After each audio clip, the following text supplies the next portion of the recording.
ये बिल्कुल साधारण सी बात है और बिल्कुल सहज बात है कि अगर बिहार का मुखिया जो गृह मंत्री भी हो, जिसके अंतर्गत तमाम प्रशासनिक अमले आते हैं, पूरा बिहार पुलिस आता है, वो अगर चाह ले, गंभीर रहे तो बिहार में शराब नहीं बिक सकता है। लेकिन महोदय की नींद तब जागी है जब 50 से ज्यादा लोगों की मौत जहरीली शराब पीने से हुई है और उसके बाद जब लगातार नीतीश कुमार लोगों के गुस्से का सामना कर रहे हैं, मीडिया में लगातार ये सुर्खियां बन रही हैं, उसके बाद नीतीश कुमार ने अपने अधिकारियों को हिदायत दिया है और जिले स्तर के जो अधिकारी हैं, एसपी एसएसपी हैं, उन्होंने तमाम थानेदारों को ये सख्त निर्देश दिया है कि अगर आपके इलाके से ऐसी खबरें आती हैं या शराब से संबंधित कोई खबर आती है तो आप पर कार्रवाई की जाएगी। तो अब कई जगहों से शराब जो धंधेबाज हैं उनकी गिरफ्तारी हो रही है दर्जनों की संख्या में।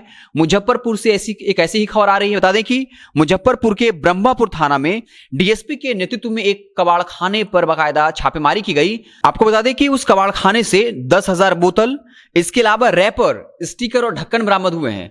अब लोगों को सचेत हो जाना चाहिए जो गैर कानूनी तरीके से बिहार में इलीगली शराब पीते हैं।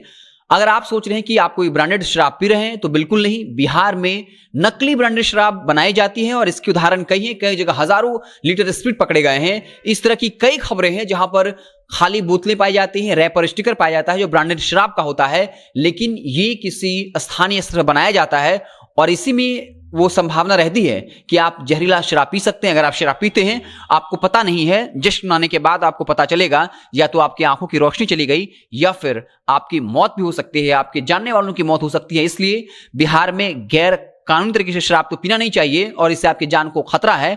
आपको बता दें कि एसएसपी जयकांत भी छापेमारी के स्थान पर पहुंचे थे। हालांकि जो इसका पूरा कारोबारी है, उस जो इसका संचालक है, उसके फोन पे जो है कॉल किया गया था लेकिन कॉल नहीं उठाया और प्रशासन ये कोशिश कर रही है कि उसके लोकेशन को खंगाला जाए और फिर उसकी गिरफ्तारी हो। मुजफ्फरपुर में पिछले अलग अलग थानों से 2 दर्जन से अधिक धंधेबाजों की गिरफ्तारी हुई है। तो ये साफ है कि अगर नीतीश कुमार सख्त हो जाएं, अपने सचिवों को ये हिदायत दें कि अगर कहीं से ऐसी खबर आती है तो हम आप पर कार्रवाई करेंगे, वो जिला स्तर के अधिकारी को एसपी एसएसपी पर को हिदायत देंगे और फिर अगर वो थानेदारों को ये अगर डर दिखाया जाता है कि अगर आपके इलाके से ऐसी खबरें आती हैं तो आपको सस्पेंड किया जाएगा, निलंबित किया जाएगा, इतना ही नहीं बल्कि आप पर कानूनी कार्रवाई भी की जाएगी, आपको जो है जेल में डाला जा सकता है, तो स्वाभाविक तौर पर बिहार में शराबबंदी वो सफल हो जाएगा। लेकिन हर कोई जानता है कि इसमें सरकार की मिलीभगत है, हजारों करोड़ का खेल है और ये पैसा कहां पहुंचता है ये बताने की जरूरत नहीं है, क्योंकि इस तरह का जहां 10,000 बोतलें मिली हो, रैपर मिला हो, स्टिकर मिला हो और थानेदार को यह पता ना हो, यह हो ही नहीं सकता है। और यही वजह था, बता दें कि डीएसपी जो खुद पहुंचे थे क्योंकि उन्हें इस बात का डर था कि थानेदार के साथ उसकी सेटिंग है और पूरे बिहार में इस तरह का खेल चल रहा है। आपको बता दें कि बिहार में लोगों में काफी गुस्सा है। आप समझिए 50 से ज्यादा लोगों की मौतें हुई हैं। हमारे और आपके लिए नंबर हो सकता है, लेकिन किसी परिवार के लिए एक शख्स जिसकी मौत हुई है उसके लिए पूरी दुनिया होता है।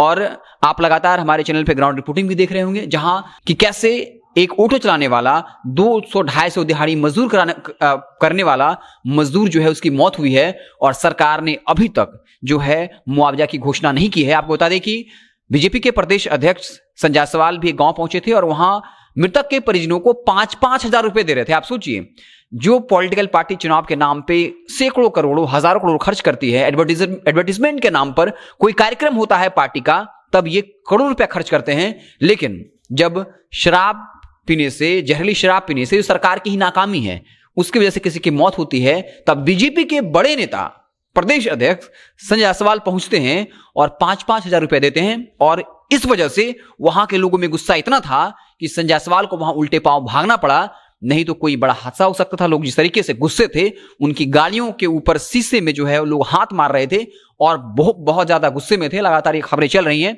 तो साफ तौर पर बिहार के लोगों में गुस्सा, ये कहा जा रहा है कि बिहार में शराबबंदी है लेकिन थानेदार मिला हुआ है, जो स्थानीय नेता हैं वो मिले हुए हैं, क्योंकि बिना रसूखदार सत्ताधारी पार्टी के नेताओं के बिना यह संभव ही नहीं है। और नीतीश कुमार ने कल ये भी कहा था कि विपक्षी पार्टियां सिर्फ आरोप नहीं लगाए बल्कि वो शराब पकड़वाए।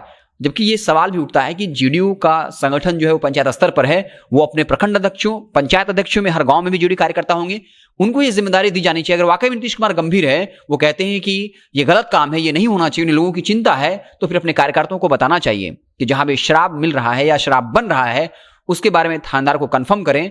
लेकिन यह हर कोई जानता है कि कैसे हजारों करोड़ों का खेल चल रहा है और सत्ताधारी पार्टी की स्वाभाविक तौर पर मिलीभगत है, क्योंकि जब 50 से अधिक लोगों की मौतें हुई हैं, सरकार की किरकिरी हो रही है, तब प्रशासन सतर्क हो गया है और अब दर्जनों धंधेबाजों की गिरफ्तारी हो रही है। और मुजफ्फरपुर से एक बड़ी खबर आई है कि जहां छापेमारी हुई है कबाड़ खाने में, वहां पर 10,000 बोतलें ब्रांडेड शराब के स्टिकर, रैपर इत्यादि मिले हैं।